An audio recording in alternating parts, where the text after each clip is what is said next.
Welcome, everyone. Can you hear me? Okay, feel free to grab some food. But in the meanwhile, while you are still sitting and relaxing, just let me introduce this panel. Hello, everyone, and welcome to this new lecture of a sequel that I like to call Ignatius 500 series. So my name is Tome Westelrich. I'm the director of the Center for Ignatian Spirituality here at Boston College. As you know, this year we celebrate 500 years of Ignatius' conversion and 400 years of his canonization. With that in mind, I thought it would be interesting to take a look at his life from the perspective of three female religious institutes with Ignatian roots: the Society of the Sacred Heart, the Congregation of the Sisters of St. Joseph, and the Institute of Mission Helpers of the Sacred Heart. As you probably know, in the entire history of the Society of Jesus, 4 women have professed vows in the order: Isabel Roser, Lucrezia di Brandine, Francisca Cruilles, and the Princess and Regent of Spain, Juana of Austria. The first 3 were Jesuits only for 9 months. Juana of Austria, on the contrary, died a Jesuit, but she has to keep her identity in secret.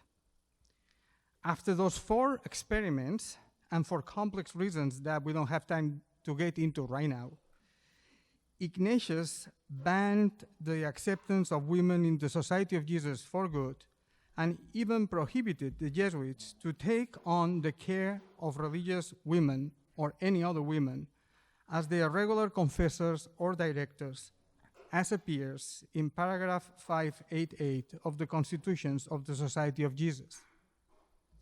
However, and paradoxically, according to an article written by John de Charry, a member of the Society of the Sacred Heart, in the Historical Dictionary of the Society of Jesus, from the 16th century on, 209 female religious institutes connected to the Society of Jesus has been created, spread all over the world. 166 in Europe, 35 in North America, 28 in South America, 12 in Asia, 7 in Africa, 4 in Australia. Clearly, an astounding number for an order which was not supposed to take care of religious women or any other women. To talk about all these issues, what that means, and what is the actual relationship of those institutions with the Society of Jesus and its spirituality, I have invited 3 women, members of these 3 female religious institutes: Joan McCarthy, a sister of St. Joseph; Barb Quinn, a member of the Society of the Sacred Heart; and Clare Walsh, a mission helper of the Sacred Heart. I asked them to answer one or two of the following questions. What is the connection of your congregation with the Society of Jesus? How big of a role Ignatius of Loyola, as a historical figure, plays in your spirituality? How would you define your spirituality as Would you define your spirituality as Ignatian? How different is the spirituality of your institute from the Ignatian one? How your identity as women informs your approach to Ignatian spirituality? And does your identity as women change the outcome of your ministry as compared to a member of the Society of Jesus?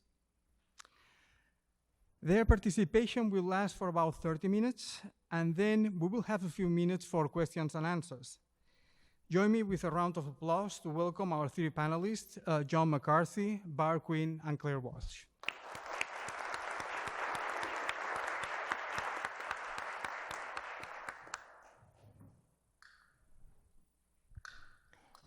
Thank you, Tomeo, for your invitation to participate on this panel. Ignatian spirituality is very close to my heart. And I would like to focus on questions 1 and 3 within the 10-minute limit. So I'm going to talk fast.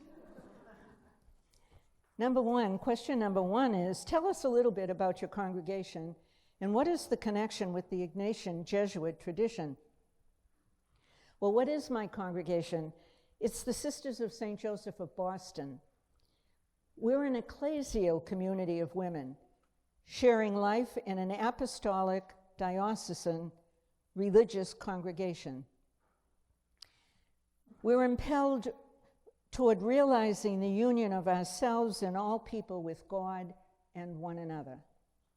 A scriptural touchstone for us is John 17:21. May they all be one. Well, how did this congregation come about? When did it come about? We were founded in southern France between 1646 and 1651.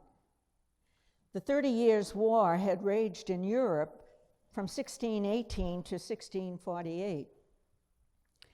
6 women, ranging in age between 15 and 46, were committed to live together, pray together, and serve the needs of the people who were suffering the war's effects.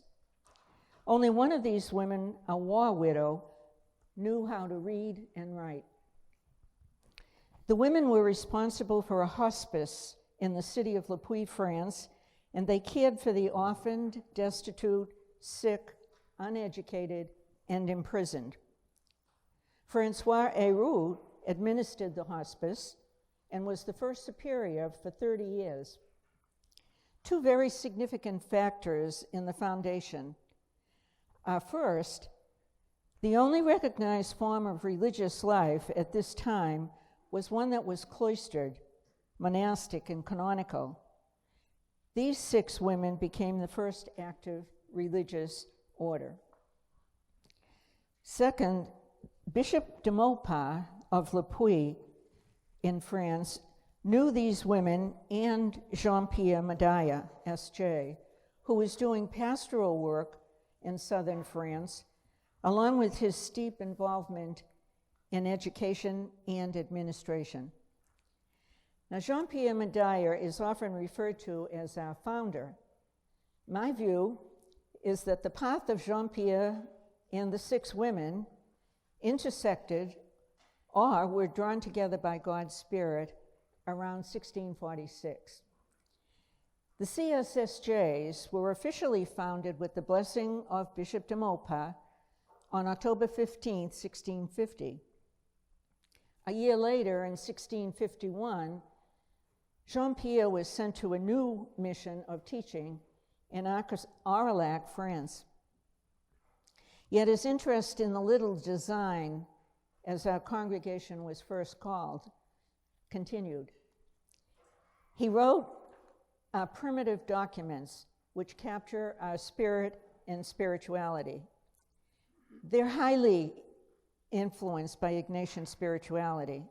One can easily detect the principle and foundation, the contemplation to attain love, focus on Jesus, the incarnate Word, attentiveness to the movements of the Spirit, and all for the glory of God.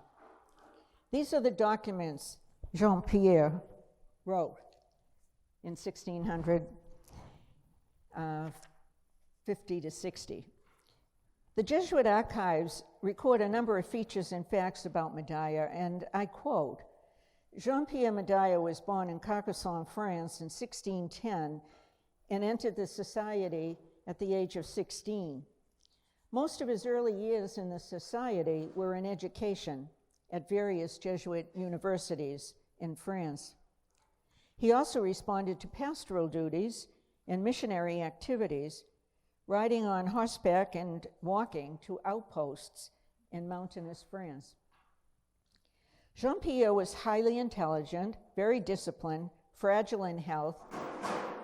His intellectual qualities were excellent, remarkable, penetrating, sublime, and he was superior in philosophy and especially theology.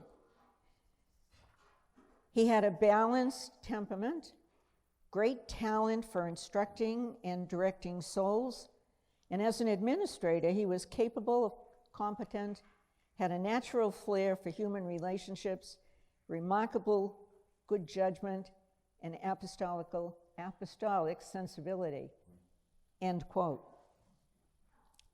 Lest we canonize him, we also read from the Jesuit archives, and I quote, that Jean-Pierre wrote directly to the Superior General, Father Vincent Carafa, and Carafa subsequently wrote to Medalla's superior, saying, as regards the grouping of pious women, which he reports he has founded, I can only reply that it should not have been begun without the approval of the provincial. Much less should rules have been prescribed for them unless he approved. And so you are to take care that I am informed more fully through the provincial, so that if this is for the glory of God, it may be carried on with all the more effectiveness, as it seems to be well grounded. I want to know the nature of the plan and from whom he received permission to busy himself with such matters which are hardly in accord with our institute, end quote. All right, let me fast forward. The Little Design, or Daughters of St. Joseph, expanded rapidly in France. We were disbanded in 1792 by the French Revolution. Sisters were imprisoned, guillotined, and some, while hidden, continued their works of mercy. In 1807, Mother St. John Fontbonne responded to Cardinal Fesch's invitation to reestablish the religious congregation in Lyon. In 1814, the sisters returned to the hospice at Montferrand in Le Puy. In 1836, 6 sisters from Lyon sailed across the Atlantic and up the Mississippi River to St. Louis. They were responding to a request of Bishop Rosati in St. Louis to teach French and Indian children, as well as children who were hearing impaired. From St. Louis, small groups of sisters ventured to other dioceses throughout the U.S. and Canada. Our Boston Trail includes sisters from St. Louis responding to needs in Philadelphia, and then sisters from Philadelphia responding to an invitation to minister in Brooklyn, New York. In 1873, at the request of Father McGinnis in St. Thomas Parish in Jamaica Plain, 4 sisters from Brooklyn arrived here in Boston and started a school 4 days later.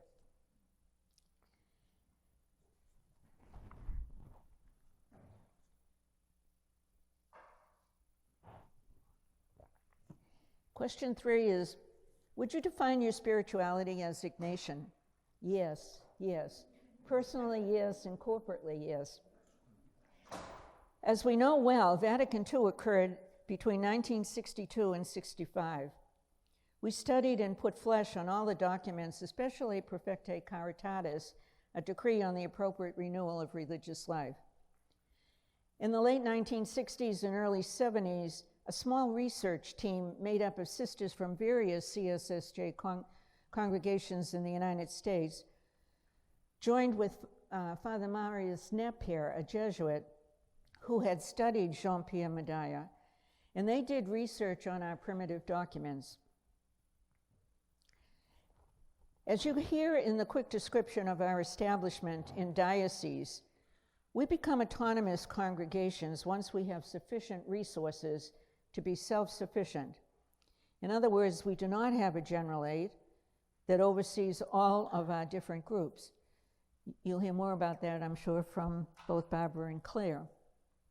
However, we do have a CSSJ federation to which all groups are welcome, and the leadership teams meet at least twice a year, and they have a small cohort along with a federation director who organize and oversee programs of renewal in a common U.S. novitiate in the United States.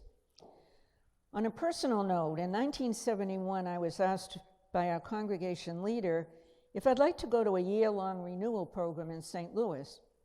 I responded that I'd love to participate. Who designed and led the program? 2 Jesuits, David Fleming, and Jean Futrell. When I came home to Boston at Thanksgiving in Cambridge, when I came home at Thanksgiving and Christmas, the congregation leader, Catherine Murphy, always wanted to see me and have me tell her what I was experiencing. I recall telling Catherine, there is so much going on out there, and we could avail ourselves of so much more. There is individual spiritual direction, directed retreats, discernment workshops. That program ended with a 30-day spiritual exercises retreat in Manresa, Spain. That IRF experience definitely was a threshold for me personally and subsequently the congregation. When I returned to Boston, I agreed to be the director of ongoing formation and became a co-founder of our Congregation Retreat Center in Cohasset, Mass. Many Jesuits from near and far supported and collaborated with us. It was a springtime of spiritual renewal for individuals and our congregation. In 1983, I was invited to join the team at Gonzaga, the Jesuit retreat house in Gloucester, and I ministered there until 1990. At that time, there were 3 30-day retreats every year. We also offered annual week-long workshops for retreat and spiritual directors, given by such folks as Bill Barry, Bill Conley, Brian McDermott, Howard Gray, and other Jesuits. My ministry and whole being are, without question, influenced by all of the above, my own 30-day retreat experiences, and ongoing collaboration with peers, some of you, and Clare and Barbara. In conclusion, I believe God is very pleased with the efforts of Jean-Pierre Medaya, Bishop de Maupas, our founding and refounding sisters, all the bishops and priests who invited us to minister with them, all the Jesuits who have shared their spirituality directly and indirectly with us, and with whom we have collaborated over the past 4 centuries. The seeds of our CSSJ charism, embedded with Ignatian spirituality, have been scattered by thousands of CSSJs and have hopefully enriched and inspired countless people. Together, we continue to connect neighbor with God and neighbor with neighbor without distinction. We're all co-laboring with and in Jesus' mission for the glory of God. It is, after all, the Creator's dream that we all be one. Thank you.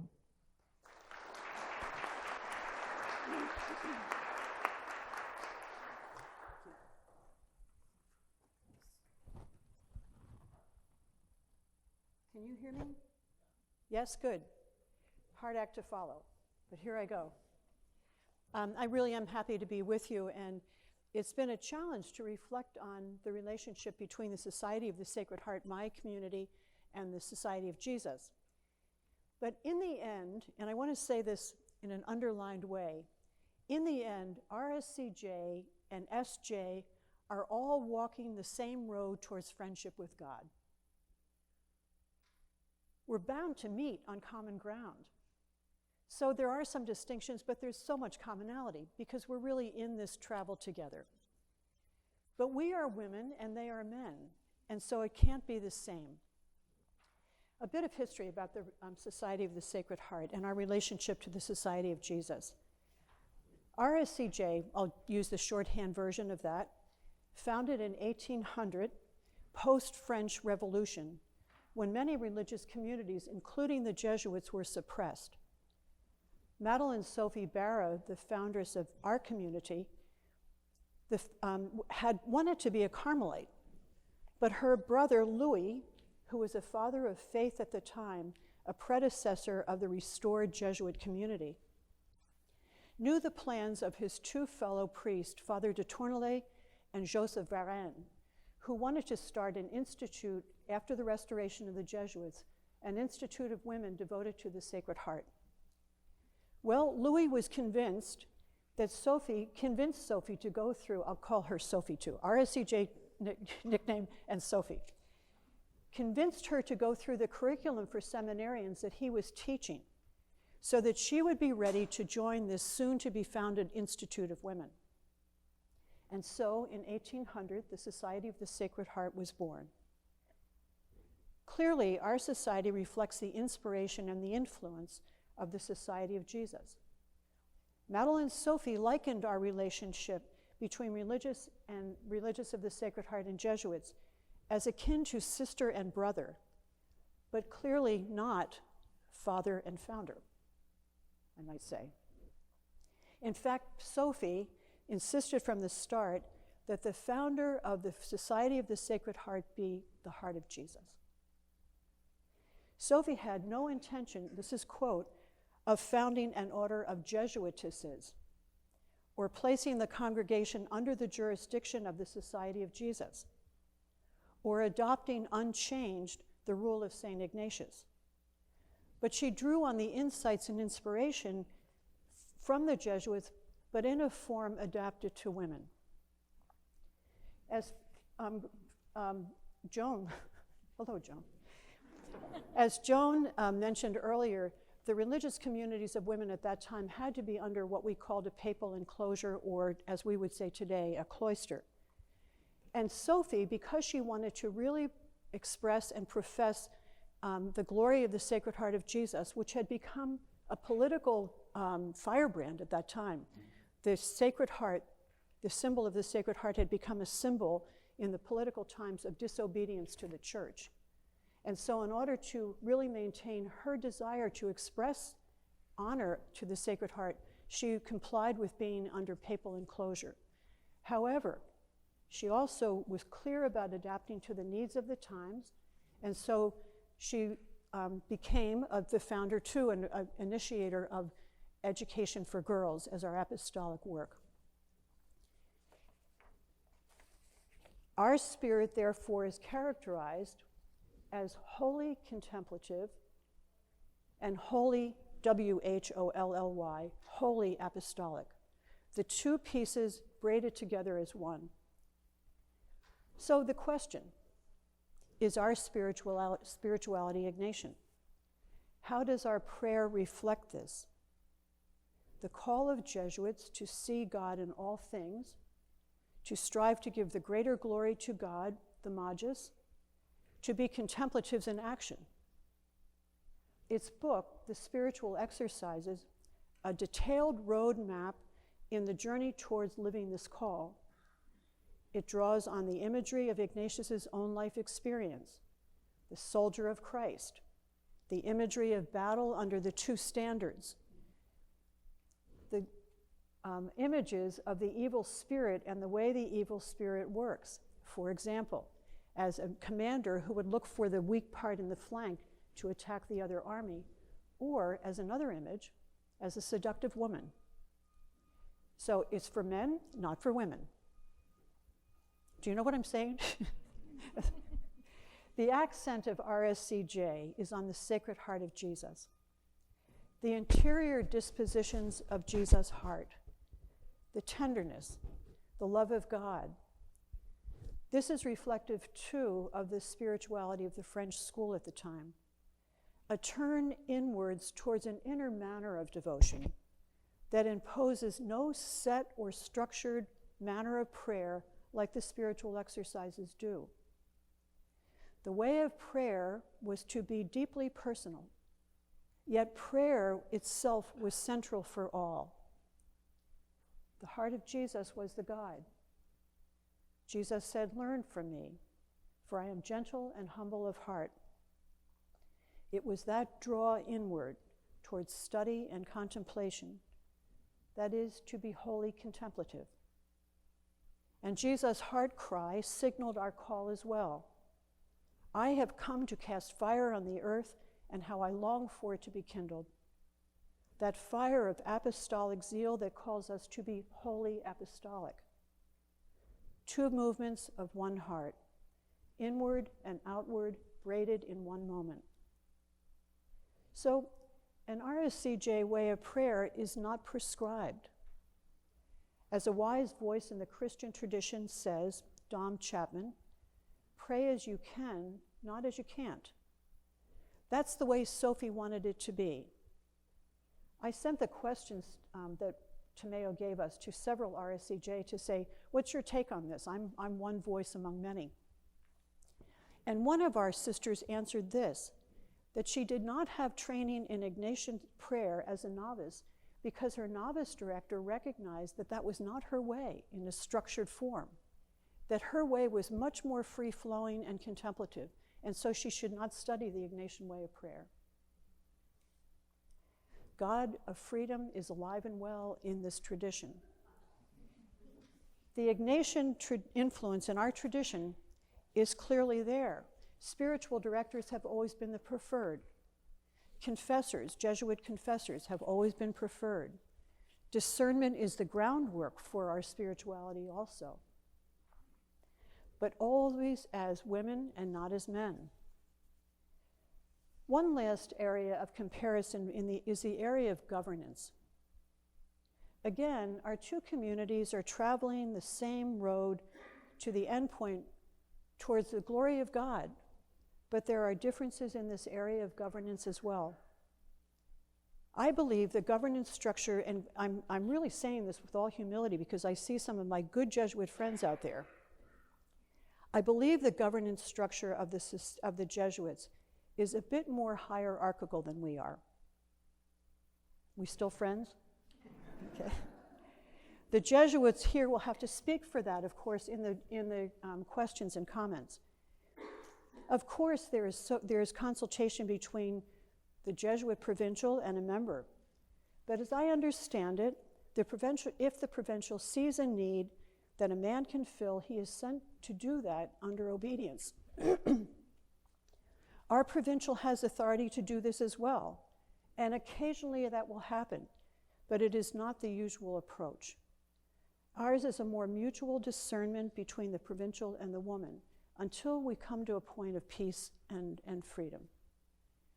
We are similar to the Jesuits too, in that consultations are invited for membership around the naming of a new provincial, or the acceptance of women for final vows, or the membership on an international team.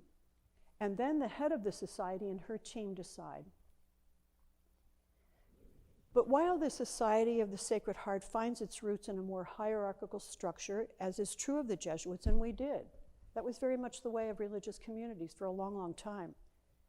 We have other governance structures that tend to be highly dialogic, discerning, and inclusive. Our leadership styles are moving towards more circular models of leadership, where authority is shared, all participate, and important decisions are discerned by all. In fact, we're in the midst of a process right now where that's the case, where the entire international society is engaged in a discernment process about new organizational structures to reimagine our current provinces and regions, like the United States and Canada, or the United States, Canada, and South America, into other groupings around geography or particular affinities. Discernment about this work will be the work of every member in the society who is able. Another example relates to this Jesuit vow to the Pope, the fourth vow, our first and principal foundation. We too relate to the Pope with openness, I hope, and respect, and responsiveness to the ways of the Spirit in the Church. For example, our responsiveness to living out the encyclicals like Laudato Si, the call to participate in a synodal church, Vatican II documents. In that context, however, religious communities like my own are intended to be, as Johann Metz said, a dangerous memory in the Church. Metz meant that religious communities should exist on the peripheries, so as to be free to call the Church back to the covenant, to the heart of the gospel, to the core of the Church. This challenge was demonstrated several years ago during the time of the Vatican investigations of women's communities in the United States. Some of you may remember that. Our United States representative body, the Leadership Conference of Women Religious, were questioned by a Vatican-appointed committee to curb some of our practices. For example, to more strongly address issues like birth control and abortion, rather than focusing quite so strongly on the care for the poor and the marginalized. To invite speakers to national conferences, only those people who were in strict adherence to the teachings of the Church and to the teaching of the Vatican, and to submit our choices for speakers to this Vatican-appointed committee. That each community should submit her constitutions to Rome for approval, for review. Can you imagine the reaction? It was breathtaking, and lay people across the United States were up in arms as well. The Leadership Conference of Women Religious were committed, though, to continuing the open dialogue and discernment with the church representatives, but there was no automatic compliance to some of the mandates that were presented to them. All options were on the table. Separate from jurisdiction under Rome. Simply don't abide by the mandates. Or continue to discern with the Vatican-appointed officials. To go to Rome to represent our own case on our own terms. Speak up and question and continue to negotiate so as to maintain the original spirit of our communities. This latter was what was chosen.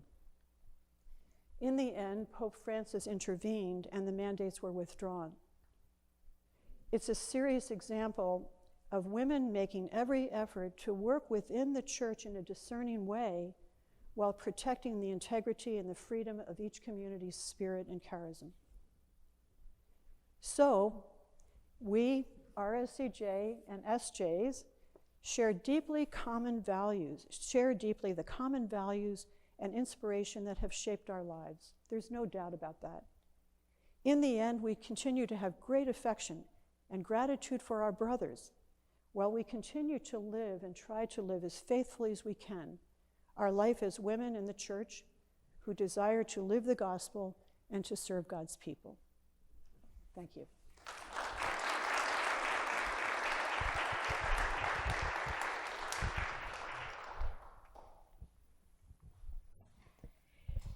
First of all, thank you, Tomeo, for the invitation to come here today. Can you hear me? This is my allergy voice. I apologize. It is always a privilege to speak both about my congregation, the Mission Helpers of the Sacred Heart, and the spirit of Ignatius in the same breath. Regarding Tomeo's opening comments, there's something I can't let go by. We heard the quote, Ignatius not only categorically banned the acceptance of women in the Society of Jesus for Good, he also prohibited Jesuits from taking on the care of women religious. Some things are a blessing in disguise. I can't help but wonder if, in part, the influence of Ignatius unwittingly had was empowering women to take charge of themselves. And in charge they have been. Only recently has the significant leadership of Catholic sisters in building the fabric of our country been told. Sisters were in leadership in the United States in the public arena before women even had the right to vote.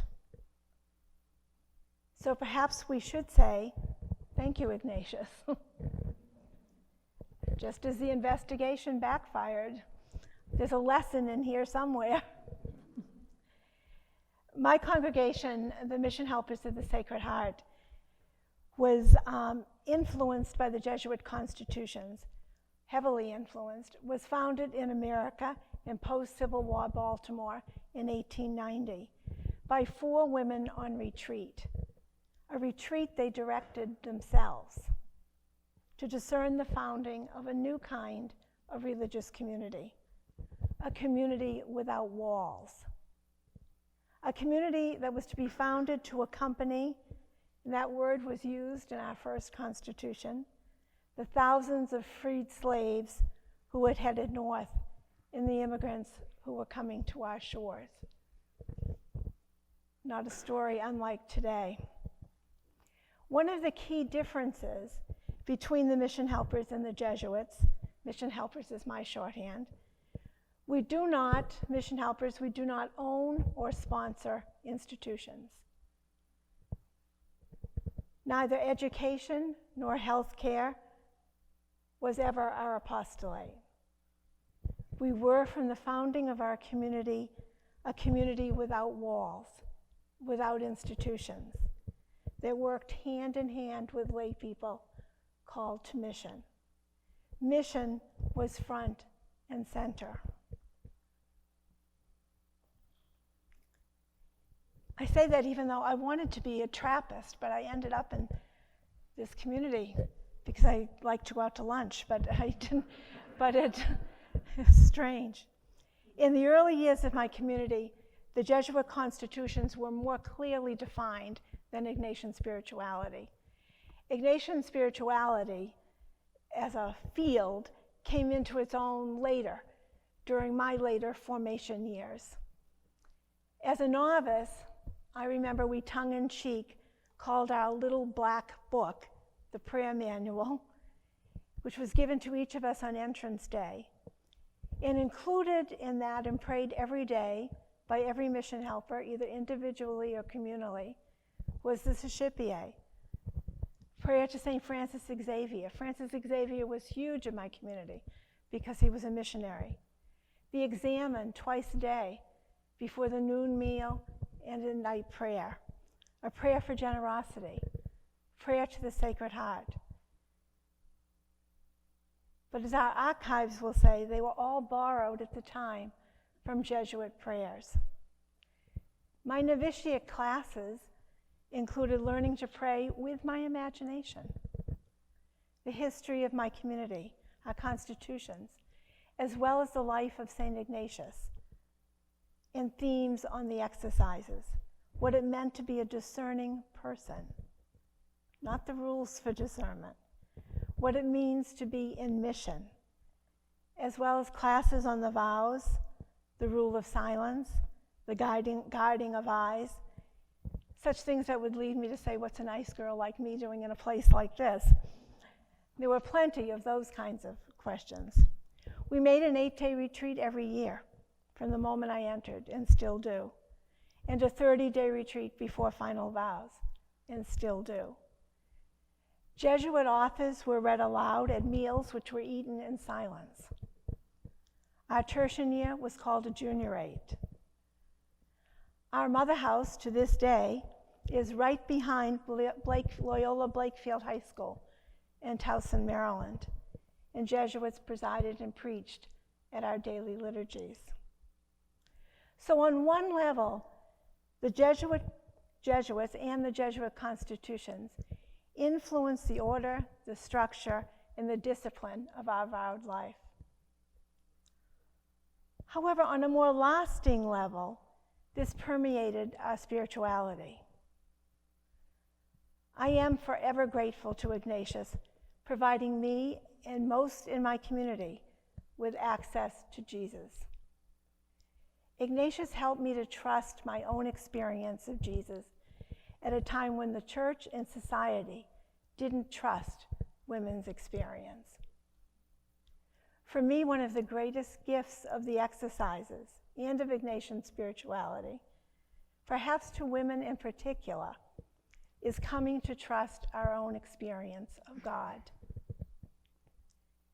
Because, as Barb and Joan both said, our communities are made up of women, we see Ignatius through a different lens.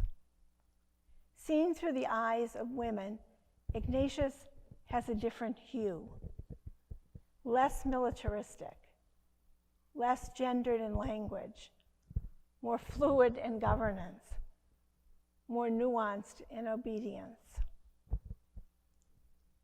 In time, I came to see that as a woman, I frequently viewed penance and sacrifice, intimacy and desire differently from my male colleagues. In the founding narrative of my community, much like Barb's, our charism was animated by the heart of Christ, the Sacred Heart, a devotion strongly associated with the Jesuits, even though Ignatius wrote the exercises in such a way that no particular devotional practice shows up. But he does focus the exercises on the movement of the heart. It's an understatement to say that after the initial understanding of Sacred Heart as this radical figure, the image of the Sacred Heart suffered from gross artistic representation, as well as a poorly articulated theology.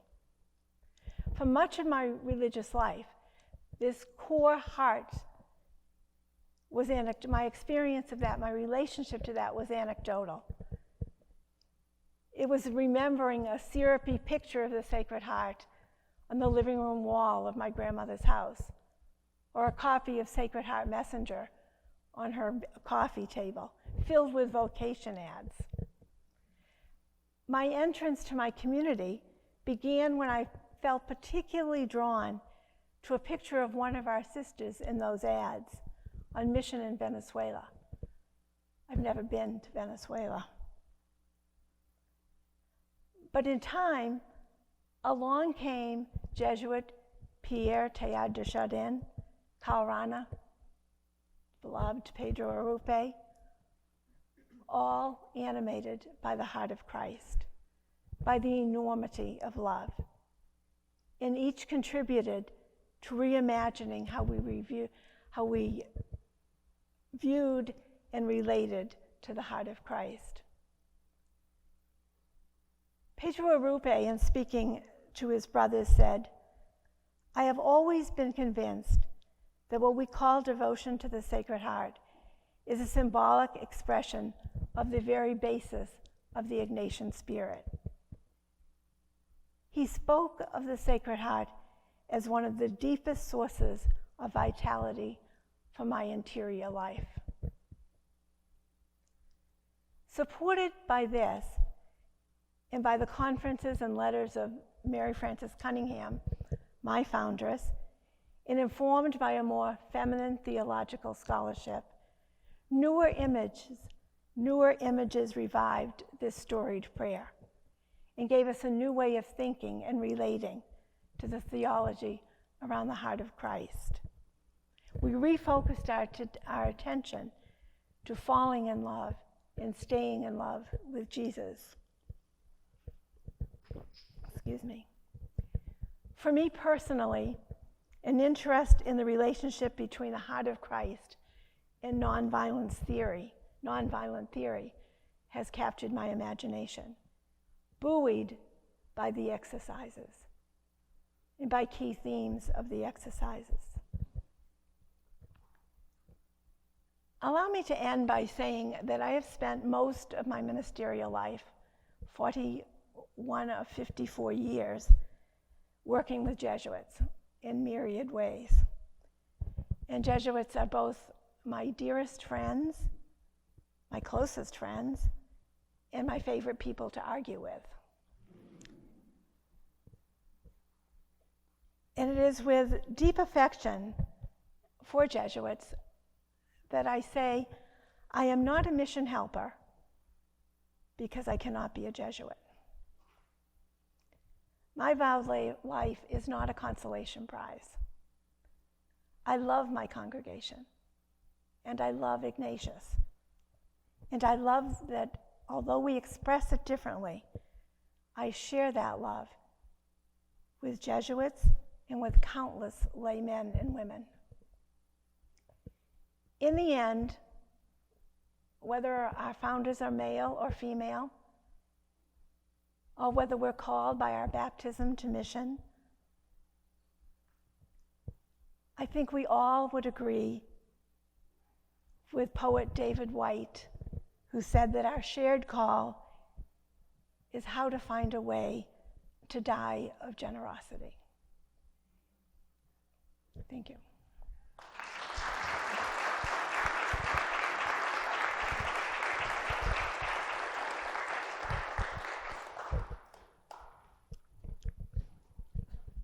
Thank you. As I said, now we have a few moments for questions and answers.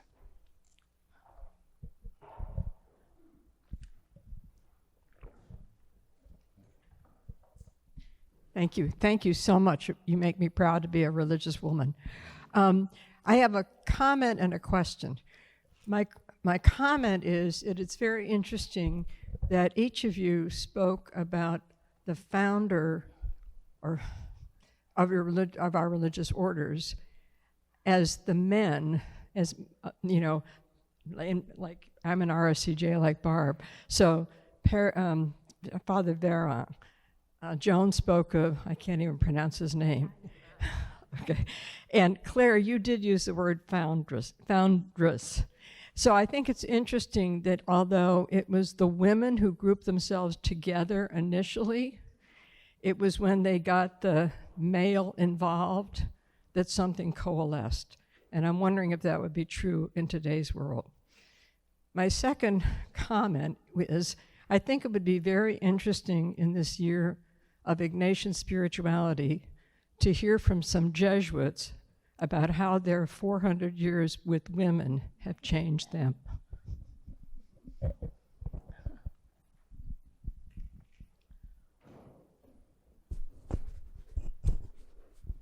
How about some Jesuits speak up about that?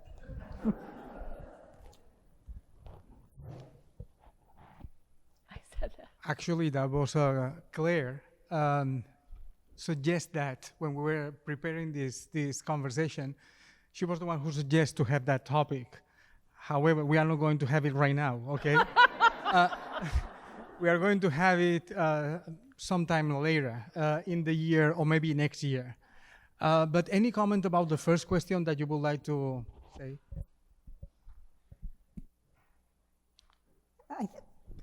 Excuse me, I think I'd say, Nancy, that it's Jean-Pierre Medaya.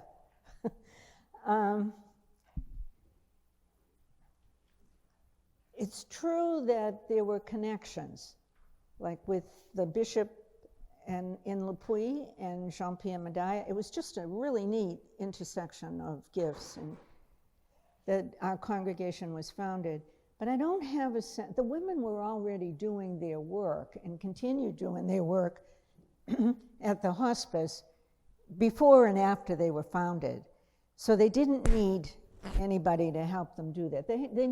They appreciated, I'm sure, Bishop de Maupas, because he may even have invited them to come to the hospice.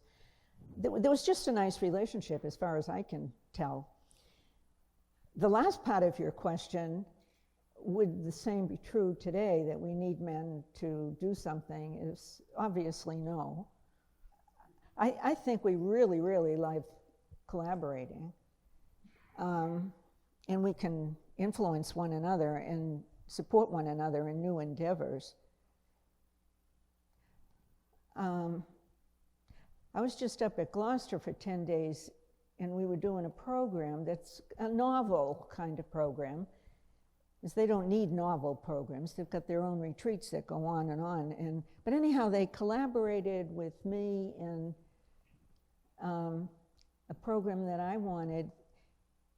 And I'm not sure if I initiated it or it came out of a discussion with Jesuits, but it wasn't that they designed something and invited me.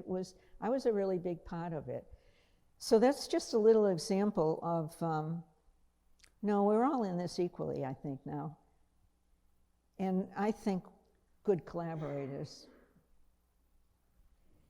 And actually, just one comment about the beginnings of our community. Sophie collaborated with Père Veran. He didn't hand over a rule to her. They would talk together and really work it out together. So from the beginning, that tradition was there, I think. And Sophie was really clear that the founder was the heart of Jesus. So not a man, not her, just interesting.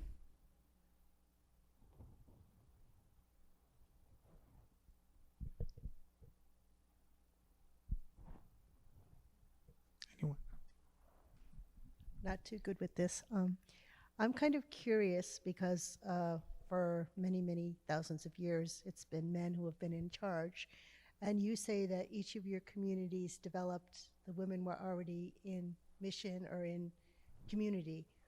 Did you have to get the support or the approval of the bishop or the pope or whoever needed to have the approval in order for your communities to continue and get the support that they needed from the lay people? We don't operate in a vacuum. We're part of a church, and that's to our benefit. So when a community is beginning, we still go the route. My community is a pontifical community. We still need the approval of a bishop. In our early days, the 4 women who met on retreat and asked for this community, when they went to Cardinal Gibbons in Baltimore, his response was no. Go to an established community that's already established. You can't start a new community. The woman, Mary Frances Cunningham, was incredibly persistent. She went back 4 times. And finally, she knelt in front of him and she said, "For the love of God, let me go," which has become our mantra, by the way. And he responded to her to let her go. Something may come of it. But we do have to have canonical approval. And we won't, and usually we have wanted. There have been moments like the investigation when I didn't want, but they're usually, it's part of something bigger. Mm. And we are a diocesan congregation, so wherever we go, we become that, we're approved by that bishop or cardinal. So,